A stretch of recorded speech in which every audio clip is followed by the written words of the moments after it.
Marc Marquez sukses mengunci gelar juara dunia MotoGP 2025 usai finish ketiga di seri Jepang akhir September silam. Kemudian, Alex Marquez memastikan finish kedua di klasemen akhir. Hal itu terjadi setelah pembalap asal Spanyol tersebut memenangi MotoGP Malaysia 2025. Keberhasilan Alex Marquez mencatat sejarah tersendiri buat balap motor. Sebab, untuk pertama kalinya, ada kakak beradik finish 1-2 di klasemen akhir MotoGP. Dominasi keduanya pun bikin penggemar hingga legenda balap terkagum-kagum, termasuk Lorenzo.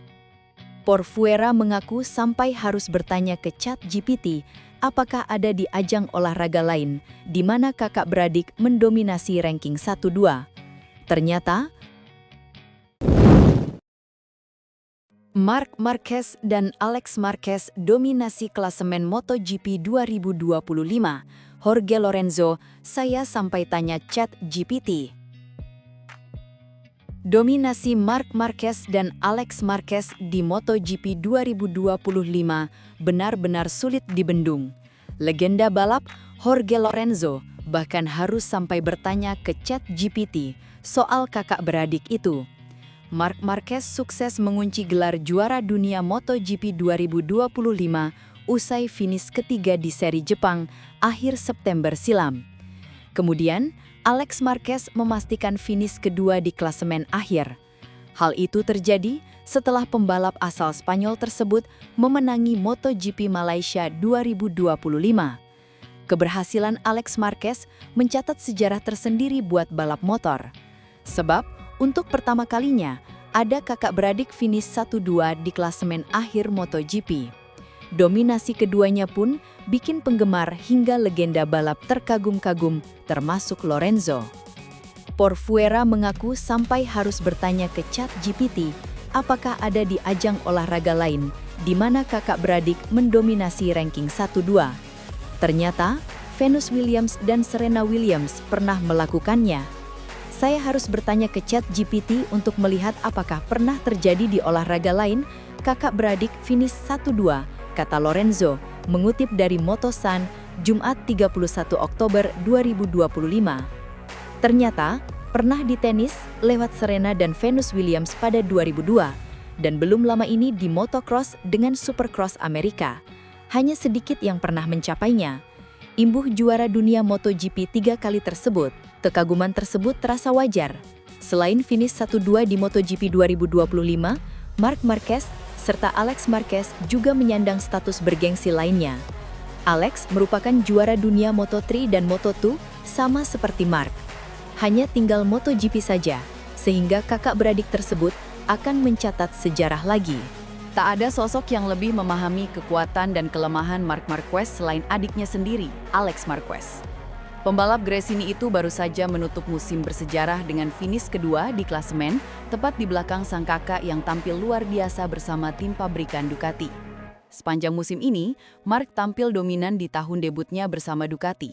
Namun, Alex yang mengendarai motor GP24 juga tampil konsisten sebagai pesaing terdekat.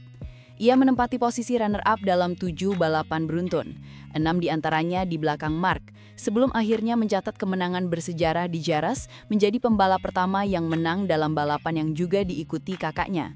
Kendati kemenangan di Jerez terjadi setelah Marc melakukan kesalahan di awal lomba, Alex berhasil menaklukkannya secara murni pada sprint di Silverstone. Namun setelah itu Marc membalas dengan deretan kemenangan luar biasa, menyapu bersih 14 balapan berturut-turut dan mengamankan gelar juara dunia pertamanya sejak 2019. Rentetan itu baru terhenti di Catalonia, ketika Alex kembali menjadi pembalap yang memutus dominasinya. Marc resmi dinobatkan sebagai juara dunia di Motegi, sebelum kemudian mengalami cedera bahu di Mandalika yang membuatnya absen hingga musim 2026. Sementara itu, Alex memastikan diri sebagai runner-up kejuaraan dunia usai finish kedua pada sprint di Sepang dan menutup musim dengan kemenangan ketiganya di Grand Prix utama sehari kemudian. Dalam acara Estrella Galicia, Alex mengakui betapa sulitnya mengalahkan sang kakak. Kalau melihat catatannya, Marc seakan tak terkalahkan. Tapi dalam olahraga, tak ada yang benar-benar tak bisa dikalahkan, karena segalanya bisa berubah sewaktu-waktu, ujar Alex. Ada banyak faktor yang mempengaruhi. Tak ada yang mustahil dikalahkan, meski sangat sulit. Saya selalu bilang, Mark dengan paket yang tepat, sangat sulit dikalahkan dalam 22 balapan. Mungkin kamu bisa menang sesekali, tapi untuk jadi lebih baik darinya secara keseluruhan, hampir mustahil. Karena kekuatannya ia pembalap yang komplit, selalu memaksamu ke batas kemampuan. Beber Alex yang lebih muda 3 tahun dari Mark. Alex mengakui untuk mencoba menyamai kecepatan kakaknya, ia harus mengambil resiko lebih besar. Awal musim saya jarang jatuh di sesi latihan, tapi setelah sekitar 5 balapan, saya mulai sering jatuh. Saya sadar, itu satu-satunya cara untuk menemukan batas dan benar-benar menantangnya. Tutur Alex mengakui untuk mencoba menyamai kecepatan kakaknya, ia harus mengambil resiko lebih besar. Masalahnya apa yang membuat saya jatuh justru bisa ia kuasai. Untuk bisa bersaing, kamu harus mengendarai motor di batas ekstrim, dan kadang itu berujung jatuh. Tapi itulah satu-satunya cara untuk siap menghadapi balapan minggu dan memahami batasan yang bisa ia kendalikan dengan mudah. Karena itulah, sangat sulit mengalahkan Mark. Menurut Alex, persaingan dengan pembalap sekuat Mark justru menjadi motivasi untuk berkembang. Semakin kuat lawanmu, semakin besar dorongan untuk jadi lebih baik. Dan ada 2 cara bereaksi terhadap itu. Kamu bisa iri dan berkata, dia memang bagus, tapi tak sehebat itu, aku bisa mengalahkannya nanti. Atau kamu bisa fokus belajar bagaimana dia melakukannya. Saya percaya pilihan kedua yang membuatmu jadi pembalap lebih baik, mungkin bukan di balapan berikutnya, tapi dalam jangka panjang, ucap Alex. Pembalap kelahiran 23 April 1996 itu juga mengaku tak menyangka bisa bersaing dengan pembalap Ducati pabrikan lainnya, maupun motor spesifikasi resmi dari tim rival. Jujur saya tak menyangka bisa bersaing dengan 2 pembalap Ducati pabrikan atau bahkan lebih unggul dari mereka yang memakai motor resmi. Tapi pada akhirnya kerja keras dan mimpi dari tahun-tahun sebelumnya membuahkan hasil. Sementara keluarga Marquez menutup musim dengan posisi 1-2 di klasemen dunia, rekan setim Marquez di Ducati Francesco Bagnaia masih bersaing dengan pembalap Aprilia, Marco Bezzecchi, untuk memperebutkan posisi ketiga. Di sisi lain, Fabio Di Giannantonio dari GP25 berduel dengan rekan satu timnya di VR46, Franco Morbidelli, demi posisi ke-6. Musim depan, Alex akan bergabung dengan Marquez, Bagnaia, dan Di Giannantonio dalam menggunakan motor Desmosefecci GP26 berstatus pabrikan bersama tim Gresini. Pengamat MotoGP Ricard Jove menyoroti masa depan Ducati jika tidak lagi diperkuat Marc Marquez. Menurutnya, pabrikan asal Italia itu akan menghadapi tantangan besar mencari pembalap sepadan untuk menggantikan peran penting Marquez di lintasan. Diketahui, Marc Marquez masih memiliki kontrak dengan Ducati hingga 2026. Meski sempat absen di penghujung musim akibat cedera, dia tetap mampu menunjukkan performa impresif dan sukses menjadi juara dunia MotoGP musim ini. Hal itu semakin menegaskan betapa besarnya pengaruh Marquez terhadap performa Ducati. Ricard Jove mengatakan kehadiran Marc Marquez menjadi kekuatan utama bagi Ducati dalam 2 musim terakhir. Karena itu, kehilangan sang juara dunia akan menjadi pukulan besar bagi pabrikan asal Bologna tersebut.